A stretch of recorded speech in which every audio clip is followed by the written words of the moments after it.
திருச்சிட்டம்பலம் பிள்ளையார் பெருமை. இன்று நாம் கேட்க இருப்பது நோய், மனம் மாறுதல் மற்றும் வினைகளின் பலன். பிராமணனை கொன்று பிரம்மஹத்தி தோஷம் பிடித்து கொண்டு காமாந்தகனை வாட்டி வதைத்தது. அதிலிருந்து ஒரு கணம் ஒரு யுகமாக கழியும்படி அவன் பல துன்பங்களை அனுபவித்து வரலானான். ஆனாலும் இவற்றுக்கிடையே ஒரு புண்ணிய பலனும் கிடைத்தது. அந்த புண்ணிய பலனால்தான் இந்த ஜென்மத்தில் ஒரு அரசனாக பிறந்தாய் என்று பிருகுமுனிவர் கூறி சற்று நிறுத்தினார். இதை கேட்ட சோமகாந்தன், மாமுனிவரே, அந்த புண்ணிய பலனையும் தாங்கள் மனமுவந்து தெரிவிக்க வேண்டும் என்று வணங்கி கேட்டுக்கொண்டான். பிருகுமுனிவர் தொடர்ந்து கூறலானார். பிரம்மஹத்தி தோஷத்தின் விளைவாக காமாந்தனை பயங்கரமான நோய்கள் தாக்கின. அவனால் எழுந்து நடக்கக்கூட முடியாமல் படுத்து கிடந்தான். அவனுக்கு உதவ யாருமே முன்வரவில்லை. அந்த வேதனையில் அவனுக்கு தன் மனைவி நினைவு வந்தது. ஆட்களை அனுப்பி அவளை வரவழைக்க முயன்றான். ஆனால் அரசனால் தண்டிக்கப்பட்ட ஒரு பாவிக்கு உதவினால் அரசாங்கத்தின் கோபத்திற்கு ஆளாக நேரிடும் என்று அஞ்சி குடும்பினி வர மறுத்துவிட்டாள். மனைவியும் கைவிட்ட நிலையில் காமாந்தன் தன் தவறுகளை எண்ணி பெருமளவில் வருந்தினான். பேராசைகளும் காமமும் அழிந்து அவனுள் ஞானம் பிறந்தது. அப்போது அவனது இடத்திற்கு வறுமையில் வாடிய ஒரு ஏழை பிராமணன் வந்தான். அவனை கண்டதும் காமாந்தன் பேரானந்தம் அடைந்து தான் பாவ வழிகளில் சேர்த்த பொன், பொருள், இரத்தினங்கள் அனைத்தையும் மூட்டையாக கட்டி அந்த பிராமணனிடம் கொடுத்து, இவற்றை எடுத்துக்கொண்டு உங்கள் வறுமையை போக்கிக் கொள்ளுங்கள் என்றான்.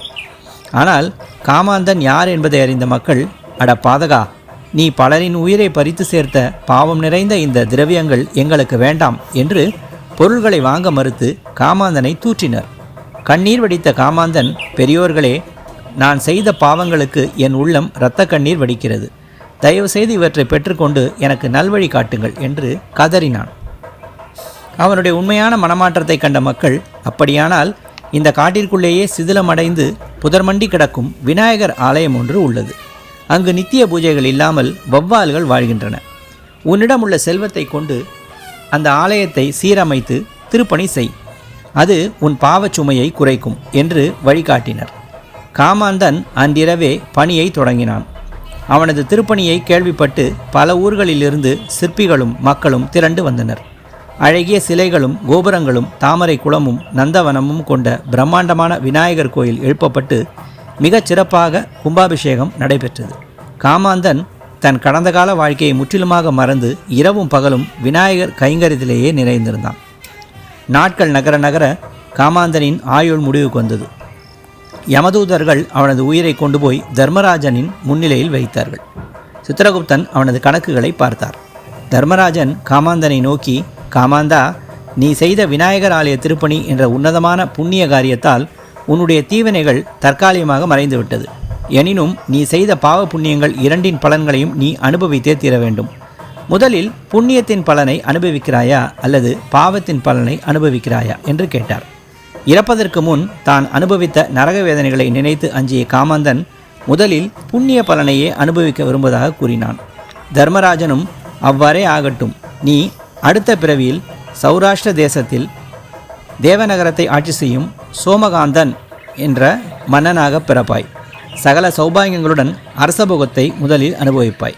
அதன் பின்னர் உன் தீவினைகளுக்கான பலனை நீ அனுபவிப்பாய் என்று தீர்ப்பளித்தார். இவ்வாறாக பிருகுமுனிவர் சோமகாந்தனுடைய முற்பிறவி கதையை கூறி முடித்தார். மகா ஞானிகளே, காமாந்தன் தன் பெயருக்கேற்ப காமாந்தகாரனாய் கெட்டலைந்து தினந்தோறும் பல தீவினைகள் புரிந்து பலவாறாகவும் திரிந்து கடைசியில் மரண காலத்தில் மகா கணபதியை நினைத்து ஒரு புண்ணியத்தை செய்ததனால பாவ வினைகள் தீர்ந்து நல்வழி பெறலானான் என்றால், சித்தி விநாயகரை எப்போதும் சிந்தித்திருப்போருக்கு எத்தகைய நற்பெயர்கள் கிடைக்கும் என்பதை சிந்தித்து பாருங்கள். பிள்ளையார் பெருமை தொடரும். திருச்சிட்டம்பலம்.